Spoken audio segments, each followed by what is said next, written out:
Mateo capítulo 7, versículo 43.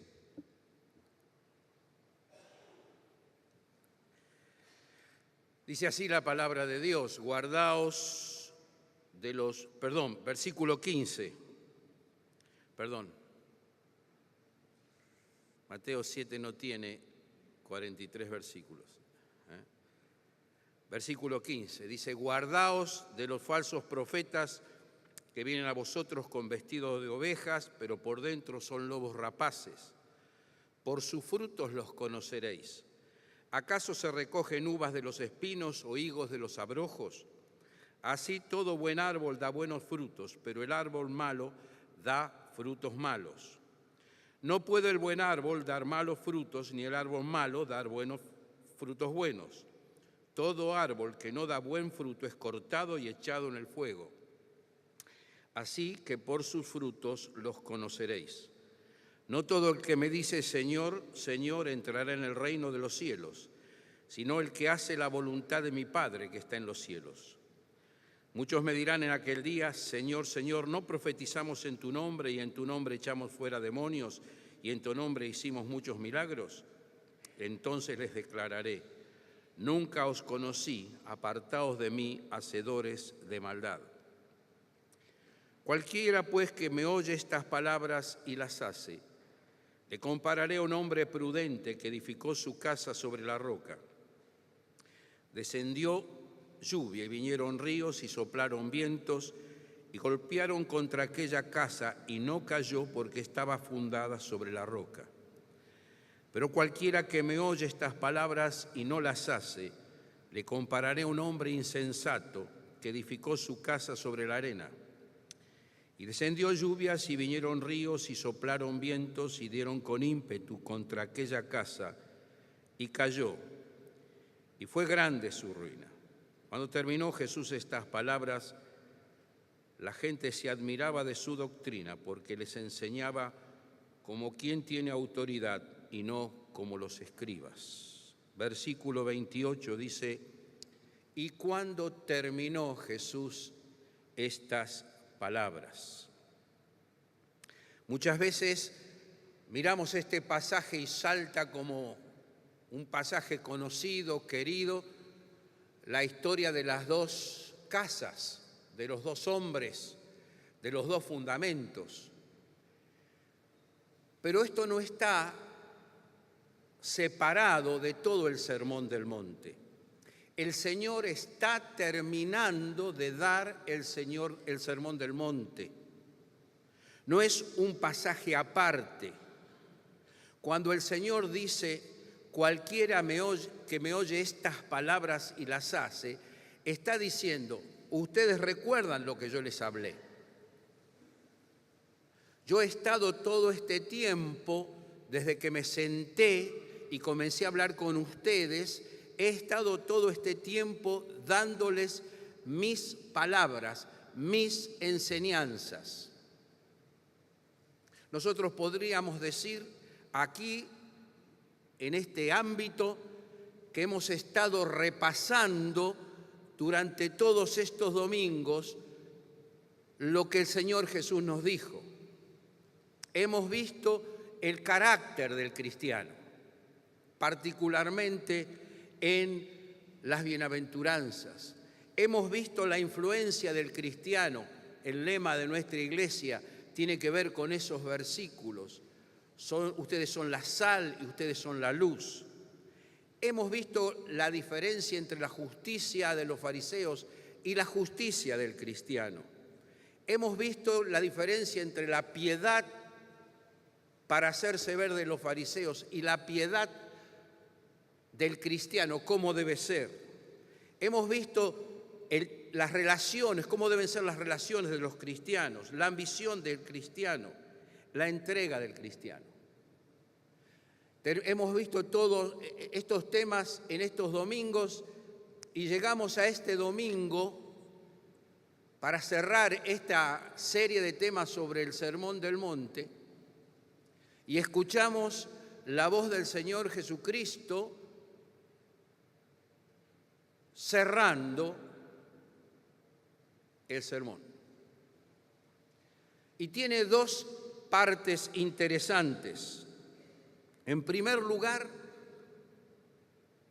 dice, por sus frutos los conoceréis. En el apunte que hemos compartido en la hojita, se van a llevar, dice los falsos profetas, pero en realidad también tiene que ver con los falsos profesantes, los cristianos que no tienen fruto.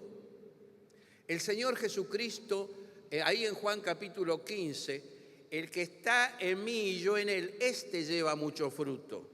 Eso es unas palabras directamente relacionadas con estar fundados en Cristo. En la vida del creyente tiene que ser una vida de fruto. No podemos quedarnos con el escuchar. Tenemos que ser el escuchar. No, recuerden lo que dice el apóstol, no tenemos que ser solamente oidores de la palabra, sino hacedores de la palabra.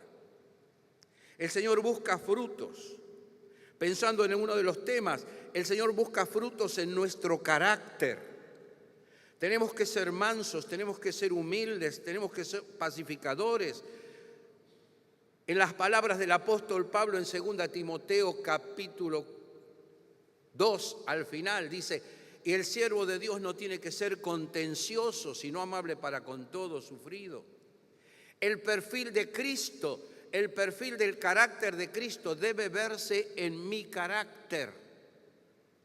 No en el tuyo, mi hermano, en el mío no me lo busques. Tenemos que reflejar a Cristo en nuestro carácter. Tenemos que reflejar a Cristo en nuestra manera de hablar. Pablo dice, hablando de los frutos del Espíritu, del carácter, recuerden, vuelvo para atrás, mas el fruto del Espíritu es amor, gozo, paz, tolerancia, benignidad, bondad, fe, mansedumbre, templanza. Ustedes recuerdan que estuvo con nosotros hace unos cuantos años don Heriberto Elliot. Yo lo conocí en una conferencia. Él no me conoció a mí, yo lo vi en una conferencia. Él estaba hablando en una conferencia acerca del fruto de esa particular, de la palabra amor. Y tenía en una remera que decía amor, love. Y yo lo escuché hablar. Y su vida y sus palabras, y luego conocerlo, me hablaron del amor de Dios en la vida del creyente. Nuestra vida tiene que ser una vida conformada al carácter de Cristo.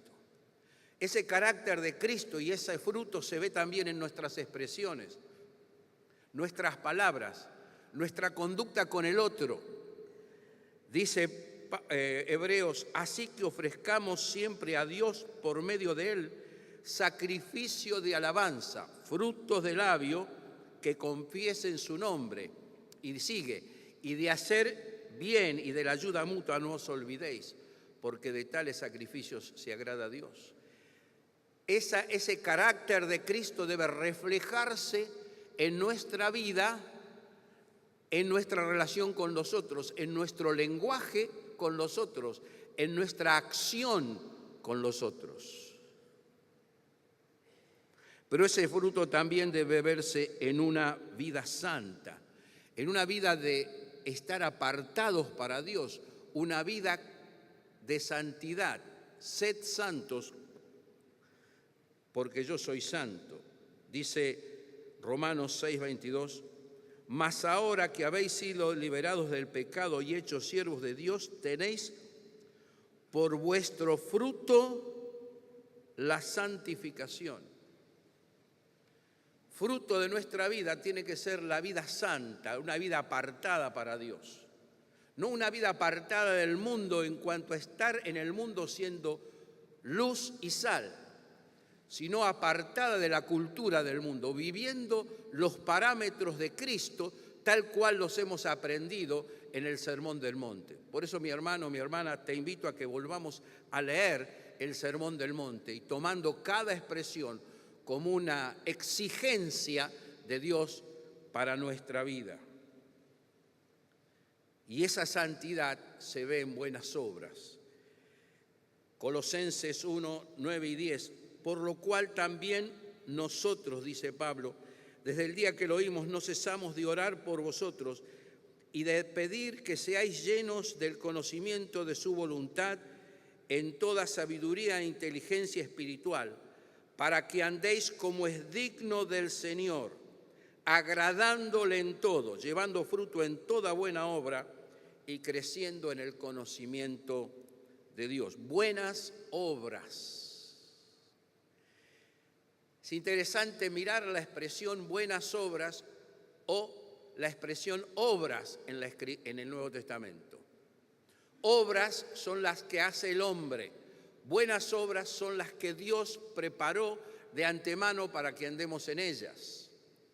Buenas obras son las que debemos mostrar para que vean nuestras buenas obras y glorifiquen a nuestro Padre que está en los cielos. Porque es Dios el que obra en nosotros el querer como el hacer en su buena voluntad. Así que debemos ser hombres y mujeres que muestren su vida de fruto en la relación con los hermanos, en la santidad para con Dios, en un carácter que honre su nombre. Aprendan de mí, siempre nos tiene que quedar marcado a fuego esas palabras del Señor. Aprendan de mí, que soy manso y humilde de corazón. ¿Cuánto tiene que trabajar el Señor en nuestras vidas? Y mostrar esa vida conforme a Cristo en buenas obras, caminando en las obras que Dios preparó de antemano para que andemos en ellas. Y otro fruto imprescindible en la vida del creyente es su multiplicación. Debe ser una carga para nosotros ver a pecadores y hablarles de Cristo. No quiero, hermanos, dice Pablo, escribiéndole a los romanos, no quiero, hermanos, que ignoréis que muchas veces me he propuesto ir a vosotros, pero hasta ahora he sido estorbado, para tener también entre vosotros algún fruto, alguna persona que conozca a Cristo entre ustedes, como entre los demás gentiles, a griegos y a no griegos, a sabios y a no sabios, soy deudor. Así que en cuanto a mí, pronto estoy a anunciaros el Evangelio, también a vosotros que estáis en Roma. ¿Por qué? ¿Cómo sigue? Porque no, a ver, ¿se acuerdan? Porque no me avergüenzo del Evangelio, porque es poder de Dios para salvación a todo aquel que cree, al judío primeramente y después al griego. Hombres y mujeres que tengan una carga en su corazón por llevar almas a los pies de Cristo. ¿Has llevado este año algún alma a los pies de Cristo? ¿He llevado algún alma a los pies de Cristo este año? ¿Le he testificado a alguien? ¿He sembrado la palabra en alguien? Ha sido mi preocupación ver de qué manera compartir las virtudes de Cristo, que nos llamó de las tinieblas a su luz admirable. Ante este panorama de los frutos que Dios exige, está también la realidad de que hay hombres y mujeres que pueden mostrar esos frutos, pero que no tienen a Cristo en su corazón, que lo llamarán Señor, Señor, y el Señor Jesús le dirá, no os conocí. Ahora, ¿qué pide de nosotros? ¿Qué exige de nosotros? Cuando nos encontramos con la parábola o el relato o la figura de las dos casas,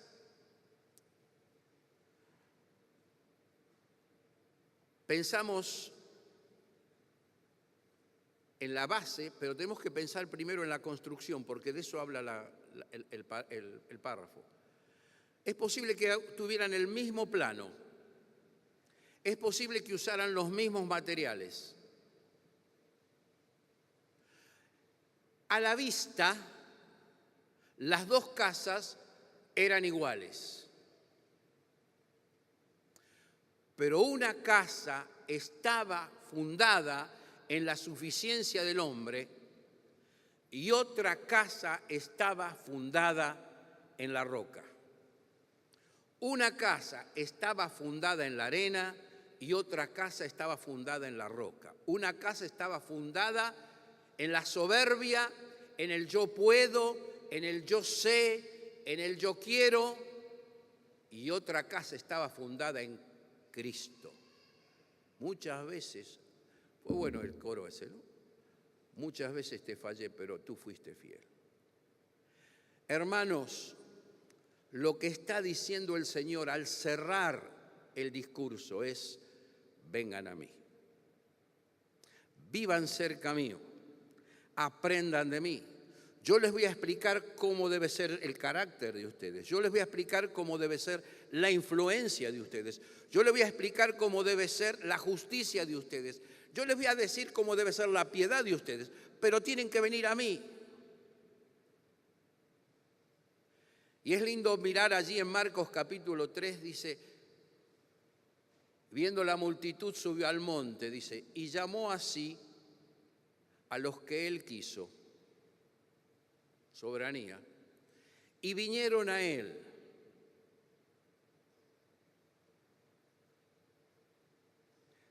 Y de entre esos que llamó a 12 particularmente, y dice así, para que estuviesen con él y para enviarlos a predicar. Para que estuviesen con él y para enviarlos a predicar. Hace poco vimos una película, El Caminante de Maús. 28 minutos hermosos.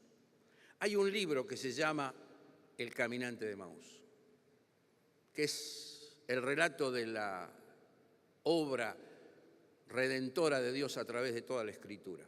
Es un libro de estudio hermosísimo, muy sencillo. ¿Qué fue lo importante del camino de Maús? Escuchar a Cristo. ¿Qué fue lo importante? Ver a Cristo, estar con Cristo. Él llamó a los 12 para que estuviesen con él y para enviarlos a predicar. Y estos 12, que los demás, la élite de Israel decían que eran del vulgo y sin letras, transformaron el mundo conocido con el mensaje del Evangelio. Y si bien nosotros tenemos en los Hechos la historia de Pablo, porque Lucas lo sigue a Pablo, más lo sigue hasta la cárcel mamertina, ahí en 2 Timoteo capítulo 4, Pablo dice, solo Lucas está conmigo. La tradición cuenta que todos los discípulos, los apóstoles, fueron dispersados a las regiones más apartadas del mundo conocido y allí sembraron la palabra. En algunos casos murieron martirizados, en otros casos murieron de viejos, pero fueron a todo el mundo a predicar el Evangelio de Jesucristo. ¿Qué del vulgo y sin letras tenían estos? Sí, los había sacado de las redes, los había sacado de cobrar plata, los había sacado de la carpintería, de cualquier trabajo, y los había traído a él. Y esos hombres que estuvieron con Jesús transformaron el mundo. Lo que está diciendo el Señor Jesús aquí es, yo soy la roca, vengan a mí, construyan la vida de ustedes, construyan la conducta de ustedes, construyan el carácter de ustedes en mí. Déjenme que yo marque sus vidas.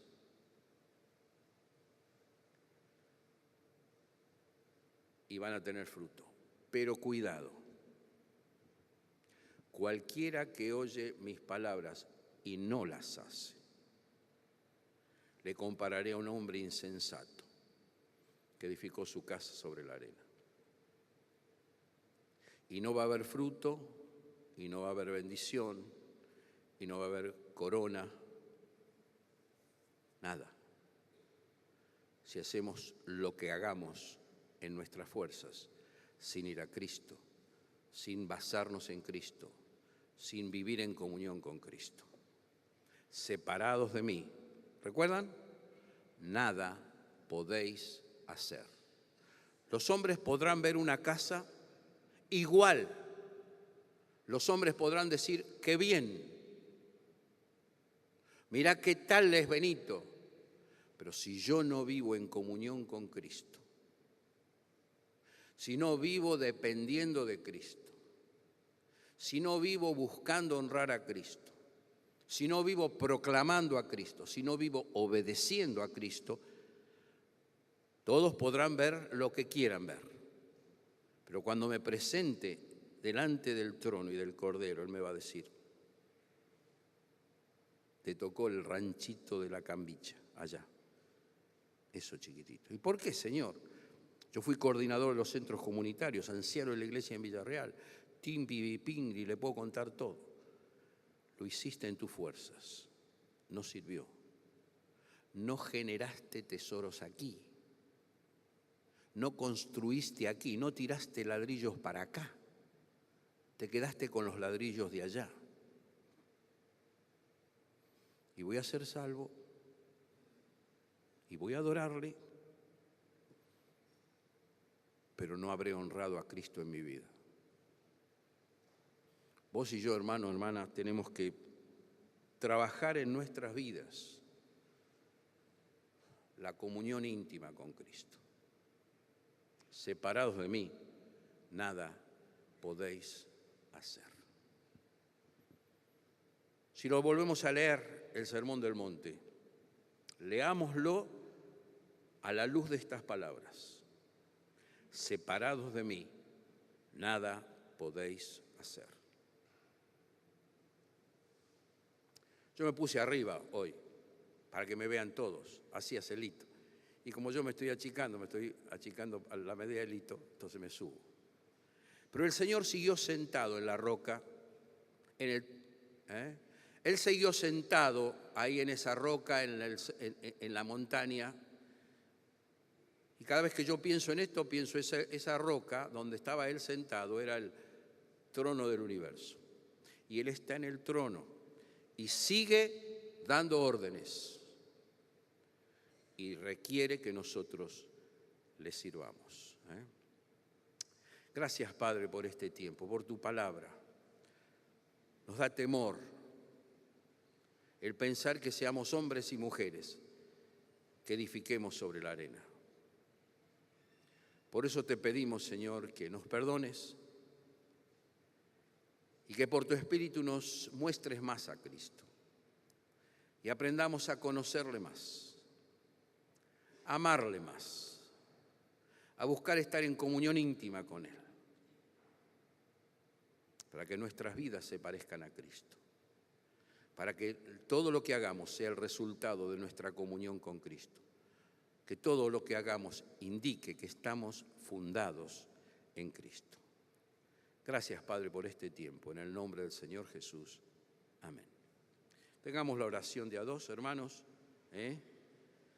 y luego tenemos el tiempo de comunión.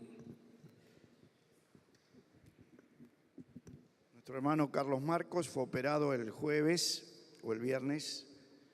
Ayer estaba un poco débil, pero se siente bien, así que oremos por él. Al igual que por Cristina, que también tuvo la cirugía y se está recuperando.